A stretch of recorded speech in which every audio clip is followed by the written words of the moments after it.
way we grow and produce food is ever-changing, shaped by consumers and the climate in which we live and farm. Research at all points of our food system is essential for continuously improving food's journey from farm to table. The Manitoba Agriculture and Food Knowledge Exchange explores timely research innovations and applications that make our food system better than ever. Join us for today's podcast.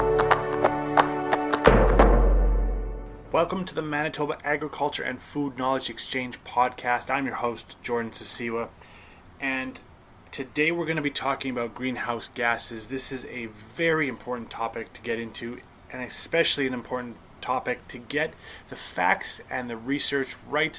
So we've gone to an excellent source for those. We've gone to Dr. Kim Ominski with over 20 years identifying strategies to improve the productivity and sustainability of beef cattle production in Western Canada. Dr. Kim Ominski is the director of the National Centre for Livestock and Environment at the University of Manitoba, and she's here to discuss greenhouse gases. So, Dr. Ominski, what role do greenhouse gases play in agriculture in Canada? So agriculture accounts for approximately 8% of all greenhouse gas emissions in Canada. And this might in fact come as a surprise to many people. The majority of greenhouse gas emissions in Canada are actually produced as a consequence of burning fossil fuels.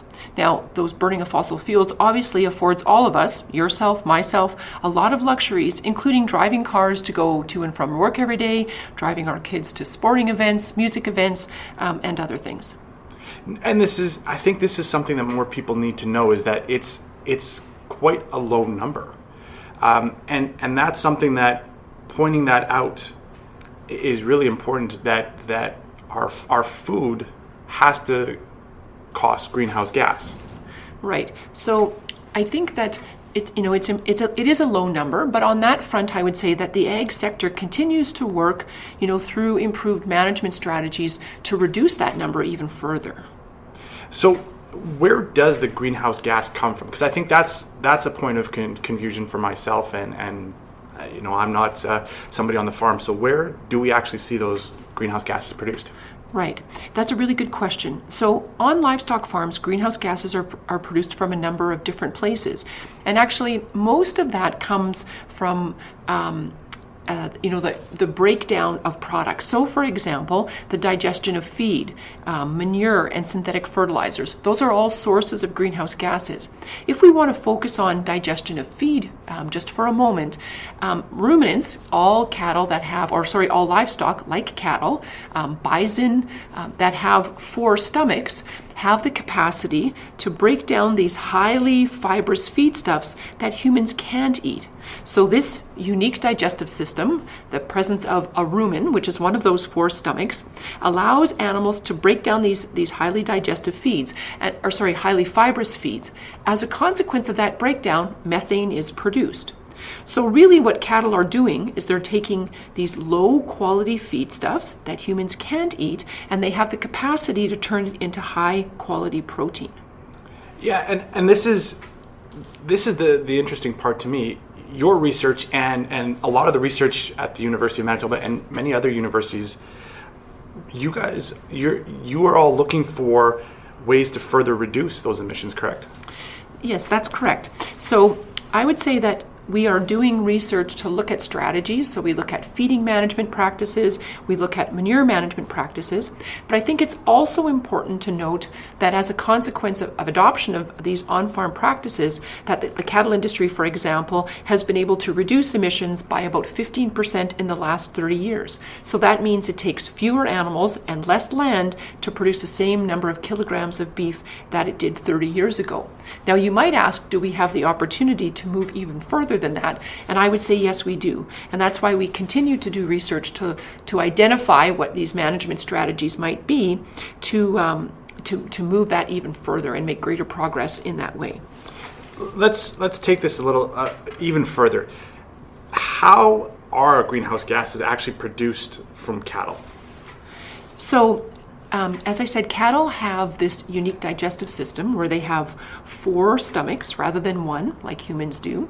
And the first of those stomachs is called the rumen. And this rumen has the capacity, because it has bacteria and protozoa in it. It has these microbes in it. It has the capacity to break down these highly fibrous feeds, which are not digestible by humans. As the feed is being digested, a byproduct of that feed digestion is actually methane. And so the animals actually belch methane into the environment as they're digesting the feed. So it's a bit of a paradox because we have this utilization of low quality feedstuffs, conversion by an animal into high quality protein, but at the same time we have the production of methane.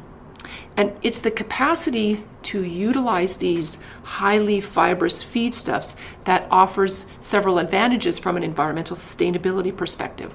And maybe I'll just mention two of those. So we call this highly fibrous feedstuff forage. It's kind of the generic term for highly fibrous feedstuffs that animals can consume. Forage includes grasslands.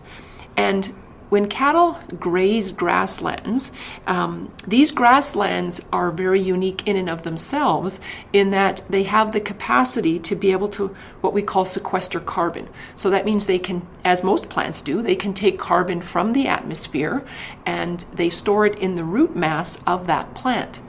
And so that carbon sequestration is actually very positive from an environmental perspective. And at the same time, these grasslands also are home to a number of different species of animals. And this is what we call biodiversity. Not only is it species of animals, but species of plants as well.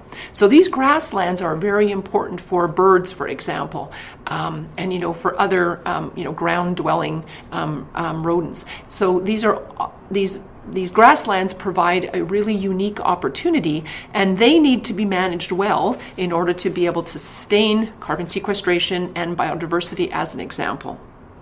Interesting. So basically, we've got ruminants, cattle, bison, etc., who are able to graze lands that wouldn't produce food for humans, and that grazing actually improves the ability for those plants to do their job in sequestering carbon dioxide. Right. So in maintaining these grasslands, you're exactly right. Grazing is an important part of maintaining them. Now, it might come as a surprise or to many people that the perception is that cattle, for most of their lives, are on or consuming feeds that are also consumable by humans. And that's true. There are some feedstuffs that we do use in cattle diets, but the vast majority, about 85% of what an animal eats in its lifetime, is made up of these forages or these highly fibrous feeds. And in addition to these these grasslands, the other opportunity that we have in livestock production is that when we process cereal grains or oil seeds, we produce the main product that we want. So for example, I'll use canola oil. When we process canola, we produce canola oil as the primary ingredient. That's used for human consumption. It's also used for industrial oils. But a byproduct of that processing is something called canola meal. It is very high in protein, and it is an excellent feed source for many different livestock species. If we didn't have livestock to consume these byproducts, and canola is only one example. For example, when wheat is cleaned to be made into bread, the screenings that are used from that wheat are an excellent source of feed for ruminants. So if we didn't have ruminants to use all of these byproducts as part of their diet, we would have to dispose of those in another way, and that obviously has an environmental cost associated with it. Dr. Ominski, it is so much fun listening to you talk. This is the interesting stuff that I don't think most consumers know when it comes to the consumption of what are ruminants, cattle eating, and to know that we would literally have tons of byproduct to get rid of if we didn't have these animals eating it. That's fascinating to me. And you as a researcher, let's talk about your research in general and what would happen if we removed livestock from the landscape. Right, that's a really good question. It's a very complex question, of course, but it is an excellent question. And we are actually doing some of that work right now. So some of our colleagues in the US have already conducted that sort of analysis in the US. And what they found is that if you removed livestock from the landscape, that overall emissions across all sectors would be reduced by about 2.6%. When I say emissions, I mean greenhouse gas emissions. However, as I mentioned previously, not only would we have to find strategies to reduce the byproducts that are consumed by ruminants, but we would also have to replace the manure fertilizer that we use, that obviously comes from ruminants, with synthetic fertilizer as a source of fertility for plants. So basically, we could remove the cattle from the land and save ourselves 2.6% on greenhouse gas by this research. But am I to understand we don't know the effects per se of the greenhouse gas side of it to remove the byproducts that the cattle eat, as well as fertilizing the plants that we would then need to switch that with? Right. So the consideration is not only we would have a small reduction in greenhouse gas emissions, but as you said, we would have to get rid of the byproducts, and we would also have to look for alternative sources of fertility for plants in terms of synthetic fertilizer. But the other thing that we have to consider is the fact that much of this land is not suitable for crop production. So grazing land, we talked about grasslands. Those grasslands, many of them are not suitable for crop production. And so as a consequence, we would then have impacts in terms of our capacity of these, what we call perennial forages, meaning they're there all the time. You don't have to seed them every year. They regrow every year. These perennial forages, as we said, grasslands, sequester a lot of carbon, and they also provide home to many plant and animal species in terms of enhancing the biodiversity of the landscape. Beautifully said. So everything works together to keep our environment healthy. You're a researcher. This is your life's work is around this. What are the next steps in your research? Right. So as I said, this is very complex. Agricultural systems or agroecosystems are very complicated, and there really is no silver bullet. That would be the ideal, that we would have one management strategy and said, if producers employed this single management strategy, it would solve all of the problems. But that's not possible, because in agriculture, every system operates under different constraints, with different landscapes, different water cycles, different plant and soil types, and so there's many, many factors to consider. And in our research, that's what we're trying to do, is to capture the complexities of our agroecosystems by asking questions like, how do we capture the value of biodiversity? What risks do we take if we use one environmental measure, like greenhouse gases, for example, to make future decisions regarding Canada's grasslands and the cattle that use them? And we're trying to take a balanced approach with research that provides really a holistic assessment of the best ways in which we can use our resources to produce food for humans, because that's what we are obviously the end point of our work. And as I said, these are very complex issues. It's a much bigger picture that doesn't fit into a single soundbite.